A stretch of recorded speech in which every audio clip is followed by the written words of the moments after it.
하나님 말씀은 구약성경 욥기 31장 38절에서 40절까지입니다.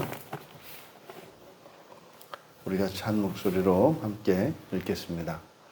만일 내 밭이 나를 향하여 부르짖고 밭이랑이 함께 울었다면, 만일 내가 값을 내지 않고 그 소출을 먹고 그 소유주가 생명을 잃게 하였다면, 밀 대신에 가시나무가 나고 보리 대신에 독보리가 나는 것이 마땅하니라 하고 욥의 말이 그치니라. 아멘. 욥이 말을 그쳤다 라는 제목으로 말씀의 은혜를 나누고자 합니다. 이제 비로소 욥이 평생 겪어보지 못했던 그 환난을 다 겪고 이제 종말에 대한 깨달음, 또 지금까지 그가 가지고 있었던 그 모든 생각들, 그 억울함과 답답함, 이 모든 것을 이제 다 토로하고 말을 그치니라. 이제 40절에 그래서 이제 그의 생각을 다 드러낸 것을 나타냅니다. 여기서 이제 먼저 내 밭이 나를 향하여 부르짖었다. 여기서 밭이라고 번역한 말은 그냥 땅이라고 하는 것이 맞습니다. 왜냐하면 여기에 밭이라고 번역된 이것은 이제 아담아이기 때문에 그래서 이거는 땅입니다. 왜냐하면 이것이 창세기 3장 17절에서 아담의 불순종으로, 다시 말해서 아담이 하나님의 말씀에 불순종함으로써 언약이 파기되어서 그 결과로 땅이 저주를 받습니다. 그때 저주를 받은 땅이 아담아죠. 그래서 그 땅이 부르짖고 그 밭고랑이 함께 운다. 이것은 사실상 저주받은 땅에서 살아가는 사람들의 삶의 모습이죠. 욥기를 시작할 때 5장 6절에서 엘리바스가 고생은 땅에서 나지 않는다. 그러니까 이것은 이제 취지는 그런 거죠. 사람이 인생을 살면서 이런저런 재난이나 불행한 일을 겪게 되면 이것은 하늘로부터 오는 것이다. 모든 불행의 원인은 인과응보적으로 자신의 잘못으로 인해서 그 범죄에 대해서 하늘에서 벌을 내리는 것이다. 이런 의미로 엘리바스가 말을 했었습니다. 하지만 성경적으로 이런 고난과 고생이라고 하는 것은 사실 땅으로부터 시작이 되죠. 그러니까 그 기원은 아담의 범죄로 말미암아서 저주를 받았기 때문입니다. 그런데 욥이 내 밭이 나를 향해서 부르짖은 적이 없다는 거죠. 밭 이랑이 함께 운 적이 없다는 거죠. 욥의 말입니다. 그러니까 자신은 땅의 저주로부터 자유로웠다고 얘기를 하는 거죠. 이것은 우리의 관점으로 보면 구원받은 사람이었다. 뭐 이렇게 얘기를 하는 거죠. 나는 구원받은 사람이다. 이제 저주가 풀린 사람이다. 뭐 이런 의미인 겁니다. 또 저주라는 의미에서 보면 그렇고, 또 한편으로는 이제 구약의 율법에 따르면 이런 땅에 대해서도 안식년을 지켜야죠. 땅도 안식년에 놀래기해서 그 다음 해부터 이제 땅을 경작하도록. 그래서 땅도 안식년이 있습니다.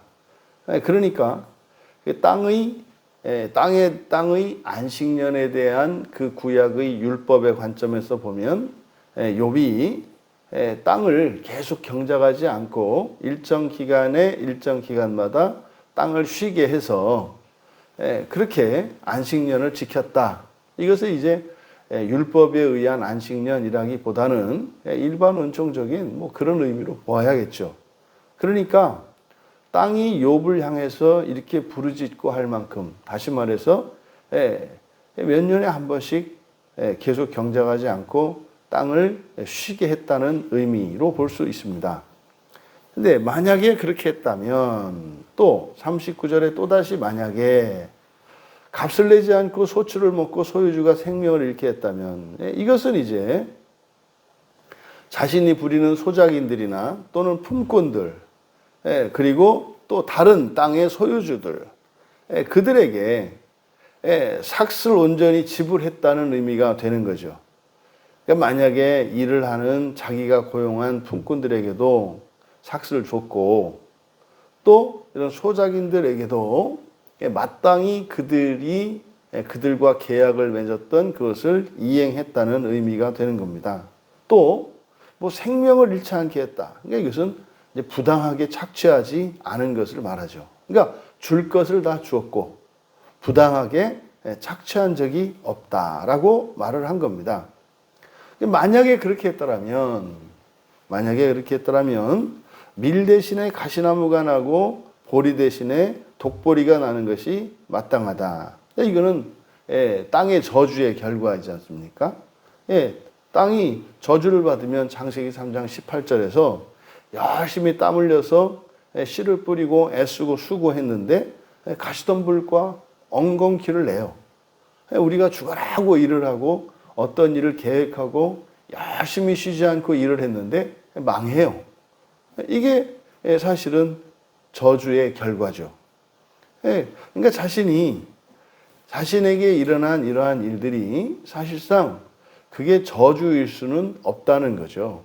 오히려 이 고난을 통해서 욥이 종말에 대한 죽음 이후에 대한 그 깨달음을 얻었기 때문에 오히려 그것이 자신에게 유익이 되었다라고 이야기를 하는 겁니다. 하지만 욥이 깨달은 그 종말에 대한 지식은 그 종말에 대한 깨달음은 온전한 것은 아닙니다. 심판에 대해서도 잘 모르고 또 실제로 지옥과 천국에 대한 그러니 하나님의 나라는 아직도 모르죠. 이때뿐입니까? 예수님 당시에 예수님께서 직접적으로 그 천국과 하나님 나라에 대한 계시를 분명하게 드러내셨는데도 불구하고 심지어는 예수님을 따르던 제자들조차도 제대로 깨닫지 못했던 것이 이 하나님 나라에 대한 지식 아닙니까? 그뿐입니까? 지금 2000년이 지난 오늘에 이르러서도 여전히 이렇게 천국과 하나님 나라에 대해서 정리가 되지 않은, 이미 성경에는 분명히 제시되었는데 말이에요. 그러니까 욥이 이제 막연하게나마 종말에 대한 깨달음이 있는 것은 맞다. 근데 그 종말에 대한 깨달음이 지금 그가 겪었던 그 고난을 비용으로 한다 할지라도 결코 욥에게 그 자기가 겪은 고난이 이게 부당하거나 이제는 억울하지 않은 상태는 되었습니다. 어떤 상태에서요? 완전한 하나님 나라에 대한 그 깨달음이 아직 없는 상태에서도 그렇다 이 말이에요. 그러면 이제 자신에게 그러한 일이 만약에 자신이 구원받은 사람이 아니고 다시 말해서 하늘로부터 그렇게 저주를 받는 사람이었다면 그런 증거가 있어야 되는데 그렇지 않았다는 거예요. 여기에 지금 우리말 성경에 독보리라고 번역된 말이 있는데 이 독보리라고 번역된 이 말은 이제 보샤라는 말인데 이거는 악취가 나는 독초입니다. 악취가 나는 독초, 허브의 종류 이런 거겠는데 근데 이게 이제 몸에 유익한 것이 아니라 독이 있으면서 이렇게 악취가 나는 풀, 잡초, 그것을 보샤라고 한답니다.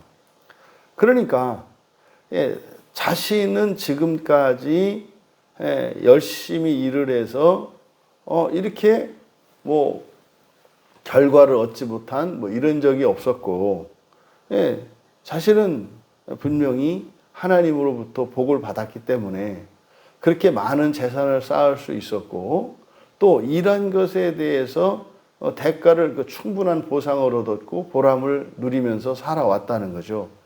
결론적으로 그겁니다. 자신이 지금 당하고 있는 이 고난, 지금까지 겪었던 이 고난이라고 하는 것은 내가 인간적으로 무슨 범죄했거나 악한 악인이기 때문에 일어난 일이 아니라 내가 사실은 이 고난을 통해서 종말에 대한 이런 비밀을 알게 되었는데 나는 그것으로 족하다. 이것의 원인이 나에게 이렇게 있는 것이 아니라 나의 무지, 나의 무지를 오히려 이 고난으로 인해서 깨닫고 극복할 수 있었기 때문에 나에게는 유익한 것이다. 여러분, 욥이 이런 생각을 한다면 부활의 진리를 알고 하나님 나라의 유업에 대한 명확한 그 지식을 가지고 있는 우리들의 생각은 욥과 좀 달라야 하지 않겠습니까? 사실 일반 종교인들도 죽고 난 뒤에 자신의 현재의 삶을 인내하고 참고 양보하고 선하게 살고 도덕적으로 살아간다면 죽고 난 뒤에 최소한 그렇게 살아간 보람이 있을 거다라고 하는 막연한 그런 마음을 가지고 현재의 삶에서 그렇게 이기적이고 탐욕적이고 매몰찬 인생을 살아가지 않거든요. 그러면 정말 예수님께서 우리에게 그 하나님 나라의 땅을 기업으로 주셨고 또 영생과 그 불멸의 삶을 주신 그 주님의 그 선물, 그 은혜를 받은 또 그것을 알고 있는 우리들의 현재의 삶은 어떠하겠는가 이 말입니다. 현재의 삶에 그 무엇이 그렇게 우리에게 큰 기쁨이 되겠으며 현재의 삶에 일어나는 그 어떤 고난과 불편이 그렇게 우리를 불행하게 하고 그렇게 할 수 있겠습니까? 그러니까 우리의 삶의 환경이 어떠해서가 아니라 우리의 신앙의 근본적인 문제가 있는 겁니다. 우리가 이 세상 일로 너무나 괴롭고 이렇게 불행해지고 낙심하고 절망하게 된다면 그것은 나라는 사람의 수준과 이거 존재가 어떠해서이거나 우리의 환경이 어떠해서가 아니라 우리들은 그 답을 모르기 때문이라는 것을 말씀을 드린 거예요. 종말에 대한 그 하나님 나라의 그 계시가 분명히 정리되어지고 그것이 믿음으로 우리에게 받아들여진다면 넉넉히 이길 수 있는 것이 구원의 계시인 것을 우리가 기억해야 할 것입니다. 그리고 욥의 말이 그치니라.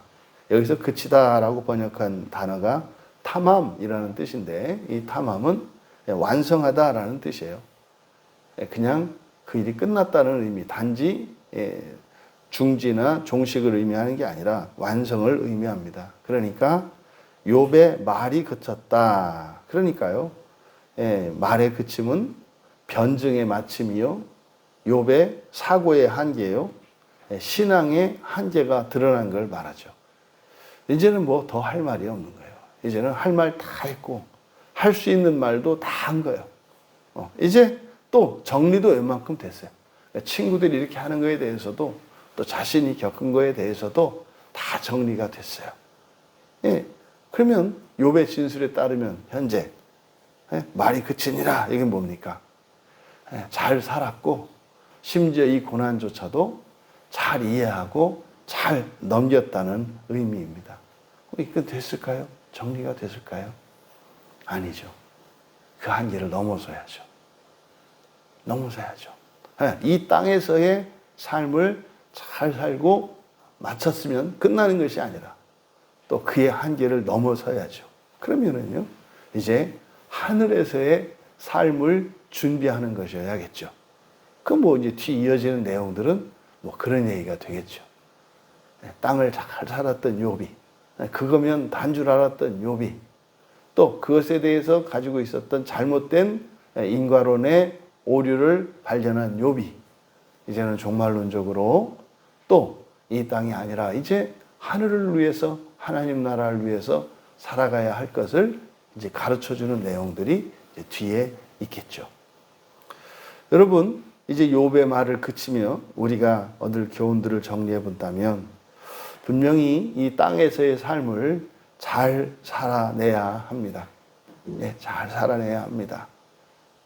사람이라면 행하는 일들, 살아가는 삶들, 자라고 성장하며 가정을 꾸리고 또 가정을 지키고 이겨나가고 또 우리들은 신앙인으로서 교회를 세워가고 또 사회와 민족을 위하여 인류를 위하여 봉사하고 또 자신의 즐거움과 만족을 또 건강과 아름다움과 영광을 추구하는 이 모든 것들이 땅에서의 삶이겠죠. 잘 살아내야 합니다. 하지만 땅을 잘 살아내는 그것뿐만 아니라 땅에서 살아가는 이 삶을 통해서 바로 하늘의 삶으로 진전이 있어야 합니다. 그저 이 땅에서 살아가는 그것으로 그칠 것이 아니라 거기에서 이제 하늘의 삶을 준비하며 하늘의 삶으로 자신의 인생을 승화시켜 나가야 합니다. 여러분, 땅에서 이 땅과 하늘에서 후회 없는, 부족함이 없는 인생을 살아갈 수 있도록 우리에게 복음을 주신 분이 예수 그리스도이십니다. 그래서 다른 모든 종교들도 또 세상의 학문과 여러 가지 지혜들이 우리에게 주는 유익은 땅에서 잘 살아갈 수 있도록 하는 것입니다.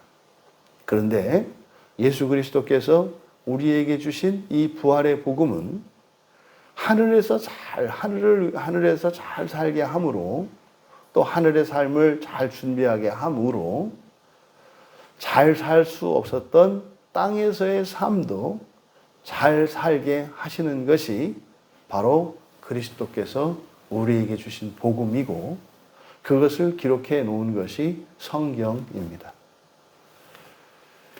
여러분들이 인생을 마쳤을 때 말을 그치는 것이 아니라 새로운 언어로 새로운 말을 시작하는, 그래서 이 땅에서 누렸던 삶을 능가하는 그 하나님 나라의 삶으로 연속되어지시는 복된 우리 모두 되시기를 주님의 이름으로 축원합니다. 존귀하신 하나님, 저희들이 이 세상을 다 살고 우리의 육체가 죽어 이 땅에 묻히는 그날에 우리의 말이 그치지 않고 하나님의 말로 새롭게 새로운 인생을 즉시 시작할 수 있는 저희들 모두 되게 하옵소서. 이 땅에서 사는 동안 잘 살게 하시고 또한 이 땅에 잘 사는 삶을 통해서 더욱더 하나님 나라를 위해 살아가게 하옵소서. 감사하며 예수님의 이름으로 기도하옵나이다.